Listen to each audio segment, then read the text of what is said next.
In this video, I'm going to show you how to fill color in Ibis Paint X.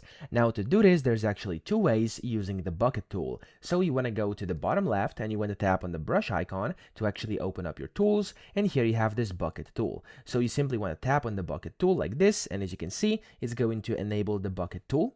And then from here you have the option to actually change everything inside the bucket tool. You have the opacity, color, expansion, stuff like that, and then you can just tap out and you're ready to actually apply it. So at the very bottom, you can change the color. I'm going to change it to like light blue over here. Tap out to the top, and then you can just tap where you want to fill the color, for example inside the circle, and there we go, it's going to color that specific part. Now of course at the bottom you can also enable gap recognition if you want to, and you have the eraser as well. So if you for example make a fill, you can go to eraser bucket and click on it, and it's going to erase that specific portion.